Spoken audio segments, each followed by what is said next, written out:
Aye, aye, shepherd's pie, greetings from the Philippines. Today is a big day, because I've got the goat himself. Stand by for this. It's Paul Old Dog New Tricks. Who would have thought it? Little me on my channel. Who'd have thought? Who would have thought it?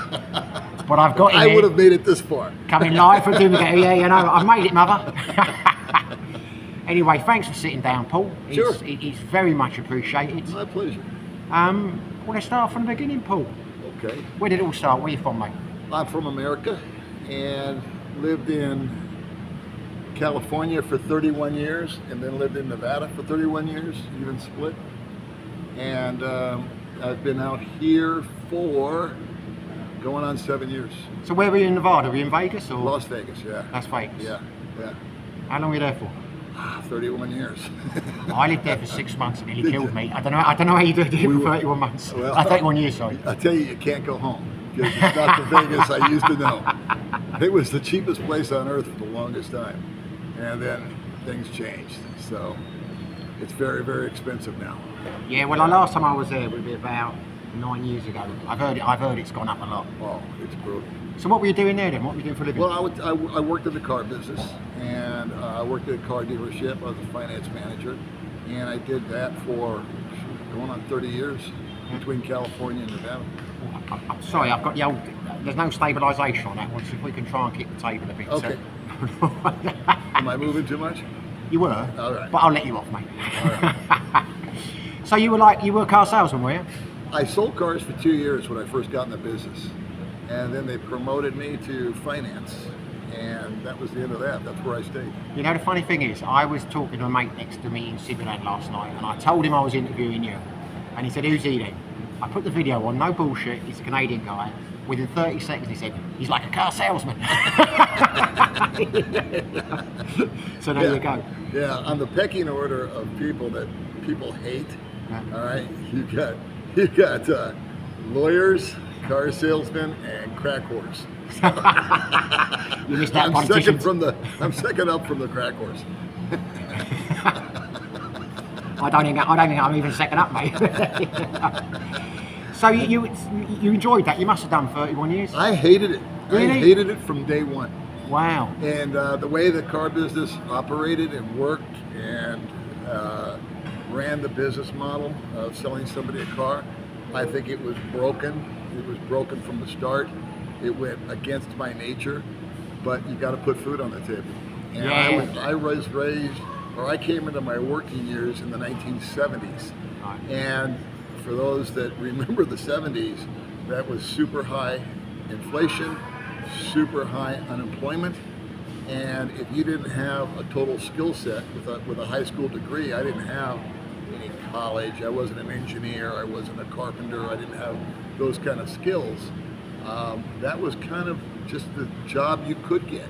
You could get a job on the phones, you could do a job there, go there. I drove a forklift. I did all these kind of what we might think of as menial jobs. But the car business was what I fell into. And once I got into it, I actually got good at it. And did I enjoy it? No. Did I look forward to going to work? Never. Really? But you know what, man? It put food on the table. It was just something that, if it ain't broke, why fix it? Yeah, no. I get a paycheck every week, and I had a wife, and I had kids, and I had dogs. Well, that was I going to ask you. So you were married, were you, in the States, right? Yeah. And how many kids you got? Well, I have one biological child. I have three. Right. One's biological, two were adopted. Right, okay. They're all grown up now. They're all off on their own. And did you, I mean, I'm assuming the marriage broke up before you come to the Philippines. Yes. Yeah, that's a logic. Yeah. You didn't run off in the night. No. So how long were you single then before? I was single for over 10 years. Right, okay. Yeah, so we were married for about 9 or 10 years. We decided to part company, and then we had joint custody of the kids. And then as the kids progressed and got older and older and older, I stuck it out. I mean, I would have come here a lot earlier, but right. I had kids, and they were in school and still finding their way. And so I just felt morally obligated to stay and make sure that they were on whatever path they were going to take. Some went off the reservation, and other ones, on the straight and narrow. But that's life. So you were harbouring expat thoughts before, like it wasn't like 2005. was my first experience with Asia.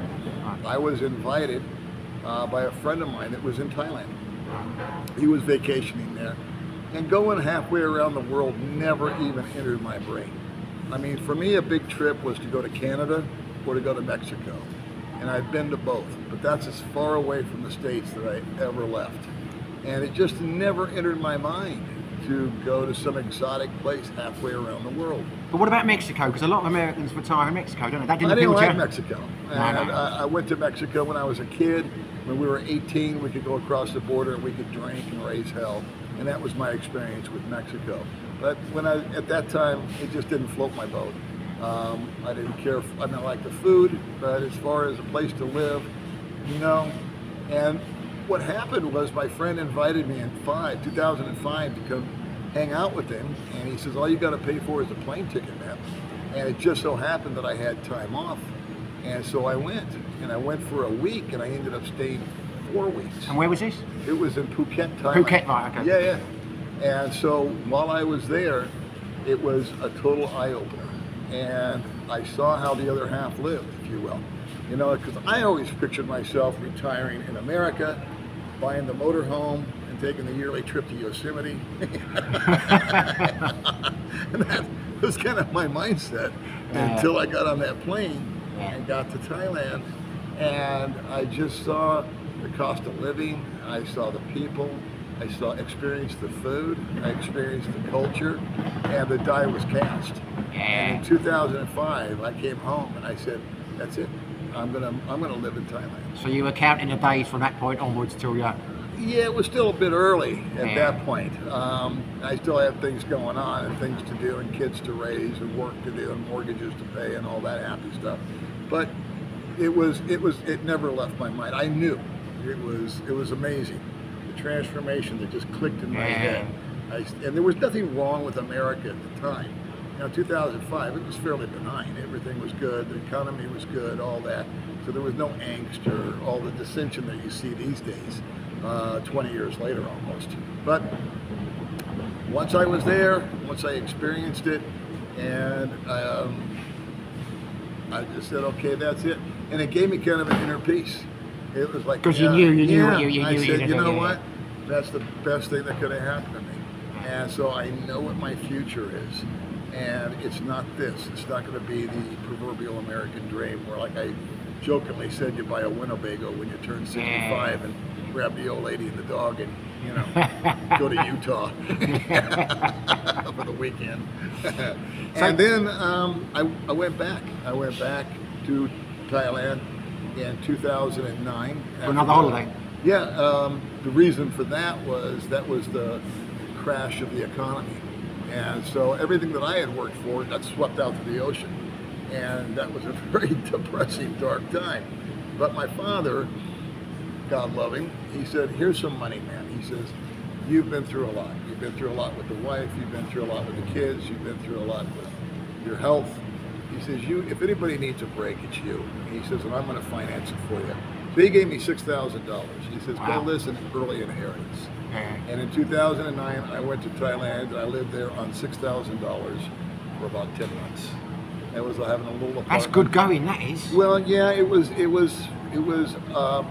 lived very small, and I walked everywhere that I went, and I found the places that the locals went, so I could go for the equivalent of $1.50 and eat, and I would eat maybe once, maybe twice a day.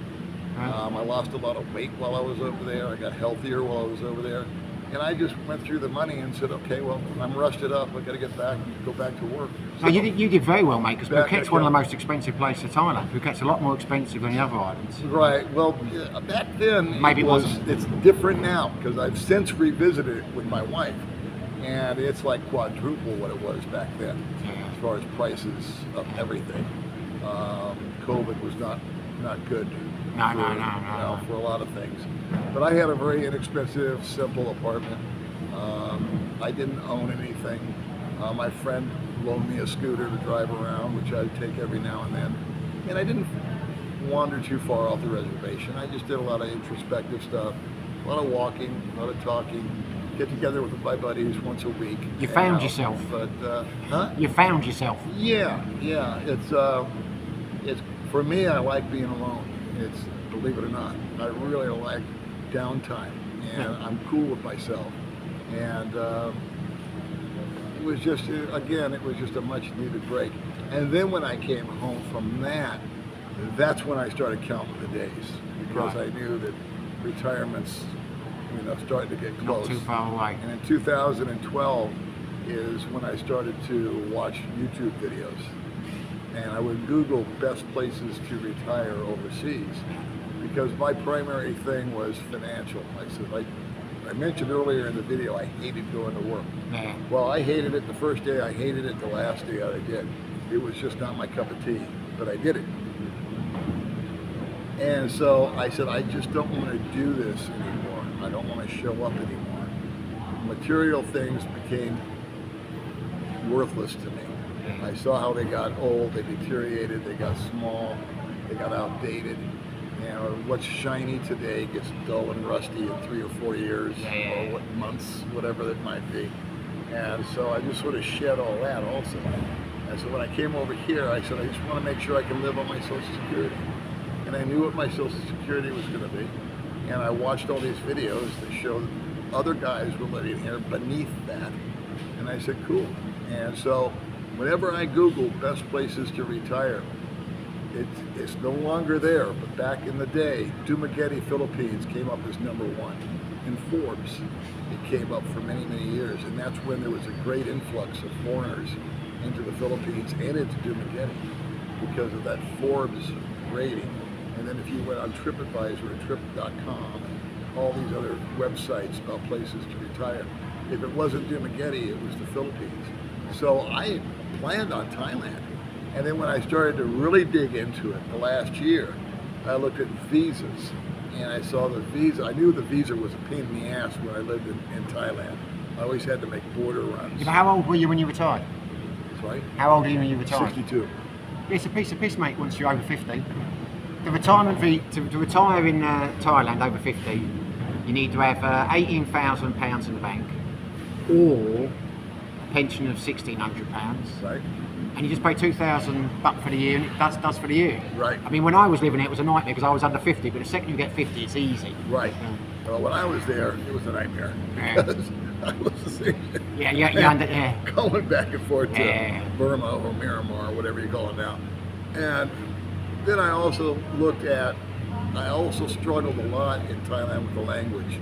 And then when I heard that the Philippines, English is the second language, here was my thought process. I said, okay, I'm going to go to Asia, and I'm going to go to the Philippines, and I'm going to give it 6 months. And if I dig it, I dig it. And if I don't, I got 2 options. I can bounce over into Thailand. It's 3 hours, 4 hours away by plane, and set up shop there, see if I make it work again, if I don't like it here. And if that doesn't seem viable, I can always just go back to America, go back to work, say I tried, but it didn't work. Yeah. And so no harm, no foul. Nothing ventured, nothing gained. Did you ever think of Cambodia, or you're not? I thought about all kinds of places. Yeah. But once I got here, I said, okay, I'm going to give the Philippines / Dumaguete 6 months, and if it's cool, I'll commit. And if it's not, I'll do an alternative. It could be Cambodia, it could be Vietnam, it could be Thailand, it could be go back home to America, just go back to work, and I'll buy another house and buy another car and get back on the mouse wheel, right? But that's 6 months and 1 day I bought a scooter. That was my commitment. So that was very wise to think of it that way. So when did you hit Dumaguete? What year was that? What was it, 17, I think? 17. Yeah. And what were your first impressions of Dumaguete compared to Thailand? I was extremely disappointed. When I first got on the bus in Cebu, the taxi in Cebu, I said, well, this isn't Thailand. Because in my head, I had invented the story that I wanted to believe. Yeah. And I said, okay, the Philippines is Thailand, but they speak English. Same here. Well, it ain't. The food's different. The people's body shapes are different. The infrastructure is different. It looks like Mexico in many aspects. And that's a good analogy. Yeah. so the beaches are different, at least where I'm at. Um, it wasn't the white sandy, beautiful, you know. The whole vibe was like, oh boy, you know, this is not good. But I gave myself 6 months. I said, I'm not gonna, you know, I can't judge this by 24 hours. Yeah. So the next day I got on a bus, I came to Dumageddon, I bumped around, and the beaches didn't get any better, and the infrastructure didn't get any better, and the poverty didn't get to be any less, but the people really won me over. The cost of living won me over. The ability to navigate won me over. But I have to say that it was the people, they were just so friendly. And I had a small expat group of friends that were also mixed. Some were really friendly, some were really angry. You know, some were really cool and some were really drunk. Yeah. You know, so I had to sort through all of that. Can I just say I'm a bit different? Yeah. I'm a happy drunk. Okay, well there you go. I've got my own group. It's all good. It's all good. I don't judge, you know. But there were guys that, same in the States, same in England, doesn't matter. There's just some guys that you know are trouble. You just look at them, or you just talk to them for 5 minutes, and you know this guy's trouble.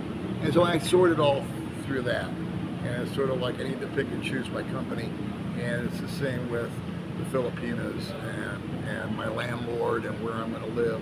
I had to sort and sift through all that. So the first couple of months you were full of trepidation because you thought you'd made a mistake. No. It may have sounded that way. I was not full of trepidation. I was initially disappointed. Well, that was probably the wrong way to put it. What I was trying to say is, at what stage did you think, I was wrong about this, I like it? At what stage did you start to feel like, you know, yeah, this is me? About the 2 or 3 month mark. Right, okay. Yeah. I went through a lot of brain damage the first couple of months because it was just me. I didn't know one single solitary person when I showed up, and I showed up with one backpack and one piece of luggage with some clothes in it, and that was it. Some cash in my pocket and some cash in the bank back home. And I made a lot of errors. I made a lot of mistakes my first 6 months. But after 6 months was done, like I said, on 6 months in one day, I bought a scooter. Because that was a financial investment. I said, I'm going to stay here. As I said, I'm never going to buy anything that I can't walk away from until I feel comfortable. And now I feel comfortable, so I bought a scooter. So the 6 months, that's it. You made it. You put your flag in the sand. You stayed. Yeah, I said I'm going to do this. Yeah. Well, where were you living then, if you don't mind me asking? Where were you living when you first arrived? Were you in Dumageddon or were you? I lived in Dumageddon for 2 months. I was at a place called the Hermagina, which is an apartment complex down in Dumageddon. And then I didn't like it there, so I had a rental scooter at the time, and I just started driving around. And one day, on one of my travels, I discovered Valencia. I just went up this hill, and I said, wow, it's cooler up here. Wow, they got this park. Wow, this is pretty. And I said, I think this is where I want to rent and live. So I was driving around for weeks and weeks looking for a place, and I would call people because they said for rent, and I would call and nobody would answer. And one day there was a sign in front of a really nice apartment complex. Yesterday it wasn't there, and this day it was there. And I just pulled up and I called, and the lady answered. She spoke perfect English. And I said, I'm in front of your place, I'd love to see it. And she said, how does tomorrow sound? I said, great. And so, what time? I said, 11 o'clock. She called me at 10 o'clock to verify the appointment the next day. And I said, cool. And I was up there, and I took the money with me because I went and looked at the place. There was people living in it. They were moving out at the end of the month. I said, here's your money. Let's rock and roll. And I lived there for 2 years up in Valencia. And how much was that? How much was it? 18,000 pesos. And what would it be now? What I'm trying to get at, has the prices gone up over the years? Or was it still that same place, I don't know, pretend to know what it rents for. The rent never went up, but I went from there to another apartment complex, and that was 20,000. And then I went from that to a 3-bedroom house for 18,000, where I still live today. Oh, right, okay. Yeah. So, however, to qualify this so people don't think, oh, everything's 18,000. Those are anomalies. It was normal back then, and 6-7 years ago, to could get a place for $300-400 a month. Yeah. But now, if somebody's coming out to look, I would say $500 or $600 is much more the norm for rental. So that's what I was getting at. Things have gone up here. Like they've gone up tremendously. Right. In fact, just the last year and a half, I would say prices of food, gas, rent have gone up anywhere between 20 and 30%. I think they have everywhere in the world. I don't know if it's the COVID knock on, but everywhere seems to be. And we can all blame the pandemic for that, I guess. Yeah, well, that's what they like us to. So, presumably you were single, because I know you've got a wedding ring now, and I've seen mine from the... Yeah. So, at what stage did you get into a relationship? I was here practically 3 years before I met May. Okay. And then just a little under 3 years. And her and I dated for 6 months, and then we cohabitated after that. And then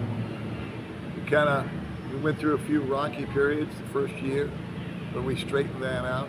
And I was always very attracted to her at the beginning, and she had a lot of qualities that I really, really liked, and a few that I didn't. Yeah. But the ones that I didn't were outweighed by the ones that I did. And I did my fair share of, not a lot, but I did my fair share of dating in the 2.5 years that I was single. Well, that's very wise, yeah. I was friends with everybody that I dated. I never lied to anybody. And they would say, "Are you looking for a girlfriend?" And I would say, "No, I'm really not," because I really wasn't. Well, that's the fascinating thing about talking to you and a couple of other people, because one of the first things I noticed, and one of the first vlogs I did, was if you go to Thailand, you'll get a lot of expats there who are like with Thai women. But they met them on holiday, or they did whatever, but they met them when they were coming there, or they'd moved there. When I got to Dumaguete, it's amazing how many people had come here just to find a wife, or it was a long distance relationship, and I've never seen that in Thailand. And you get talking to some people, and they've been talking for 2 years, and they came and were married within a month. I'm thinking, Christ, I've never seen that before. And that was the big difference between Philippines and Thailand. I think a lot of that has probably got to do with the English, though.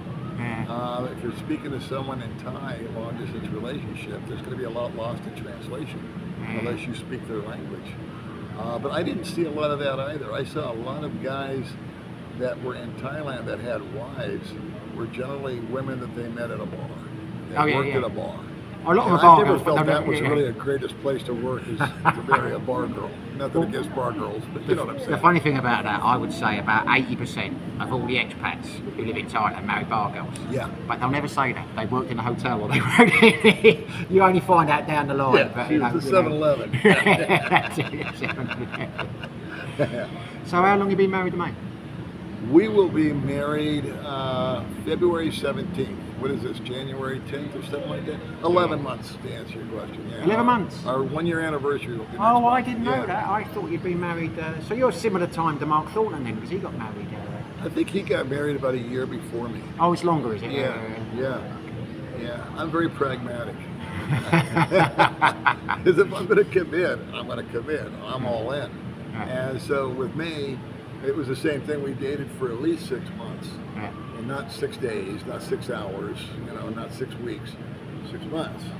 And we stayed, she kept working, I kept doing my thing. And then when we did cohabitate, that was one form of commitment. And then as we progressed, we got engaged. And then we started working on the dynamics of getting married.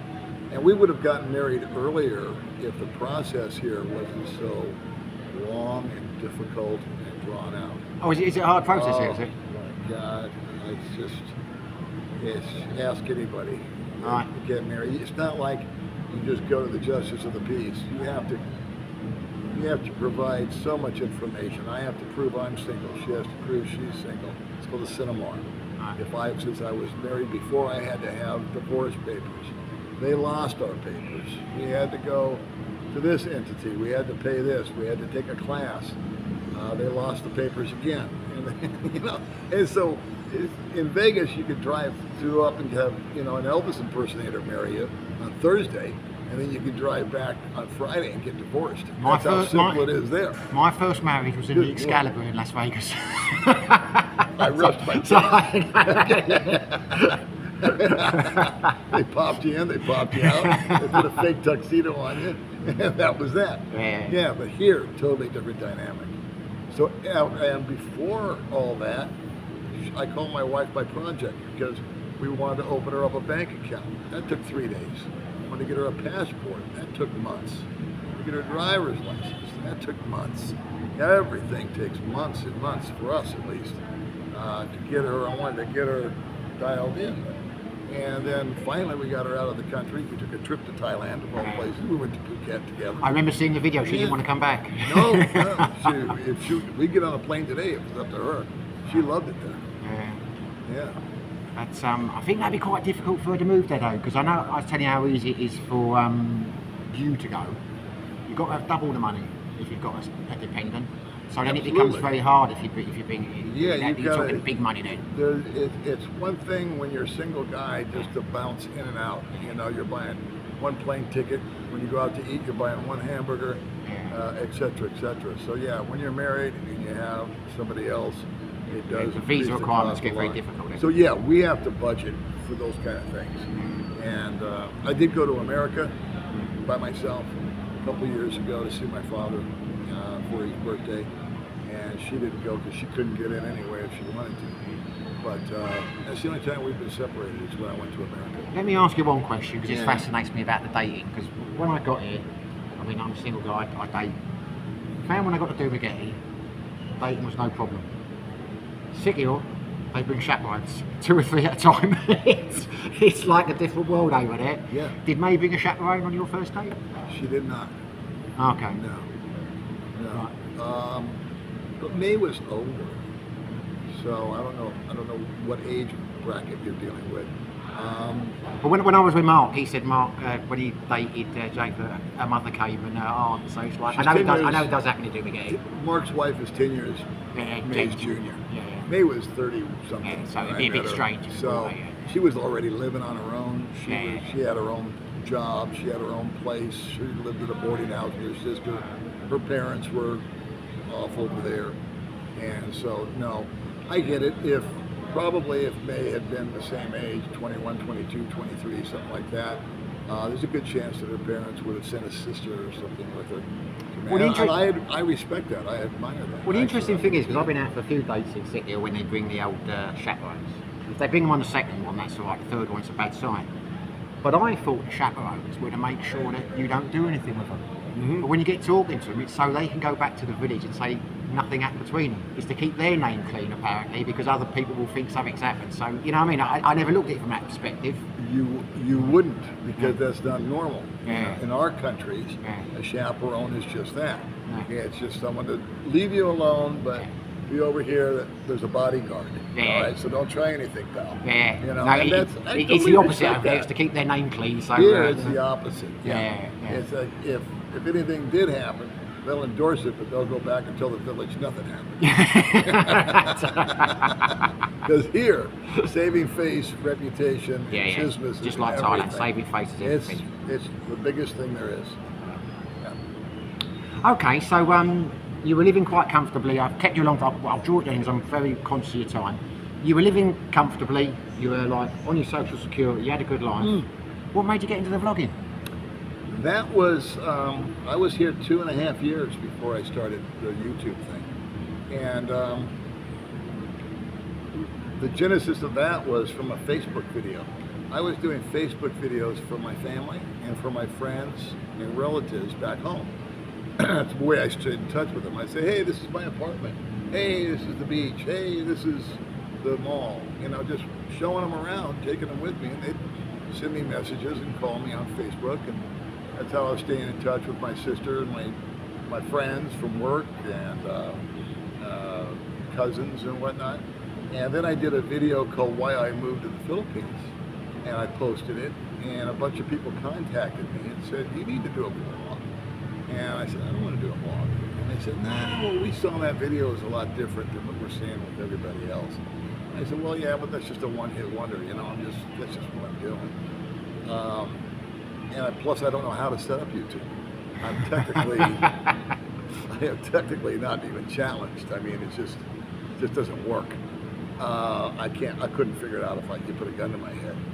So long story short, a guy said, I'm coming over and setting your channel up for you.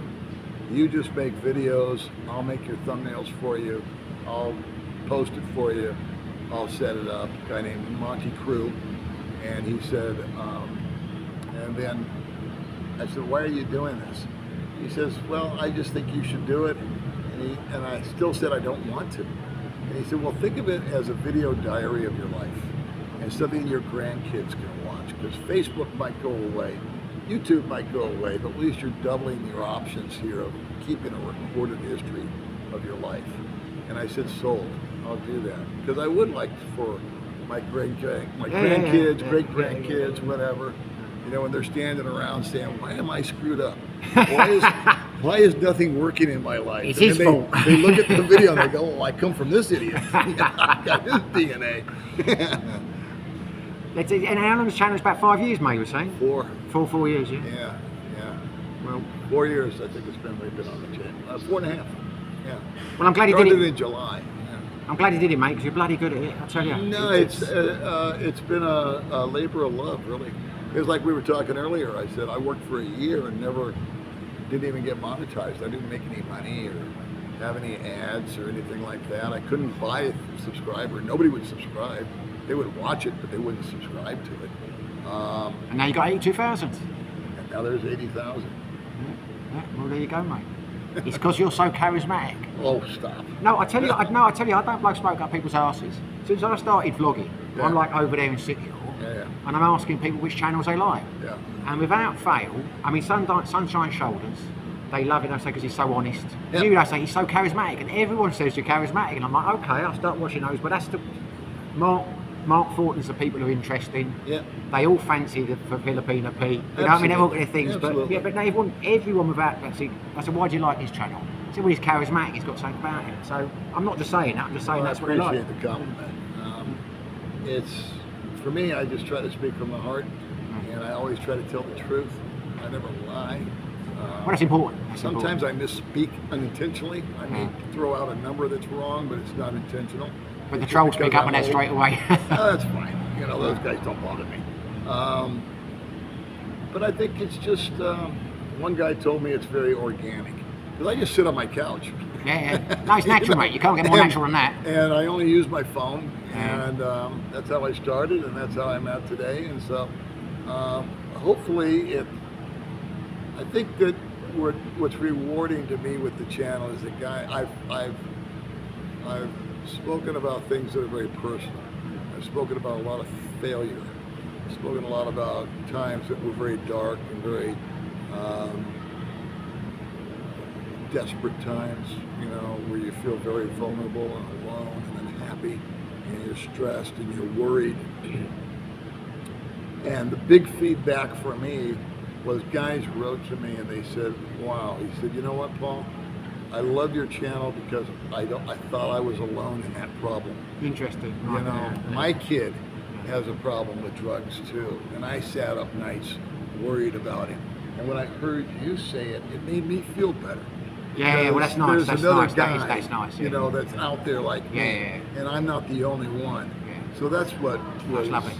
That was what's rewarding. And then I've made a zillion friends, a lot that I haven't met, but you know, I chat with when I can, and a couple of enemies along the way, just to mix it up. Right, so we'll end it now. But what's the future hold? Do you think you're going to stay in the Philippines? I mean, well, yeah, we just bought land. Okay. My whole process and thought process now is my wife's future. I've got 30 years on her, so I'm going to be 69 next month. She's 38. Obviously, I'm going to leave the planet before she does. The worst thing that I could do would be to leave this woman after being with me and taking her to a certain level that was above where she came from, and then just have her go right back down to that level, you know, 5, 6, 10 years later, use up the best years of her life, and then just, I'm gone, and where's she at? So before I leave, I want to make sure that she has a driver's license. She does. She has a passport, and she's been out of the country. She has a bank account. We have a joint bank account. She has access to my American bank account. And now she's got a little scooter and she's learned how to ride that. So all these things she didn't have prior to knowing me, and now I just purchased a piece of land for her. And that's to me is the coup de grace. If I die tomorrow, she will be, I don't want to say set for life, but she will certainly be elevated from where she was. And I think the most important thing that you can do when you're with anybody is try to give a little bit more than you take. Yeah, no, that's wise words, mate. Yeah. What the Beatles say, the love you make is equal to the love you take, or something to that effect. I think that you should try to give just a little bit more. And then in the end, you're actually the winner. If everyone looked at the world like that, what world it would be, mate? I think about that. Well, I tell you what, mate, great interview. Oh, it's fun to be talking to you, man. You're an interesting bloke, mate. You really appreciate the fact that you sat down and oh, sure. I'm sure the chant they're going to love it. Well, I know they'll love it because you're a great bloke. It was a great interview. So, thanks for watching. Oh. If you liked it, you know what to do. Hit the like button. Make me very happy you're subscribed. But even if you don't, whatever you're doing in the world, stay safe, be lucky. There you go.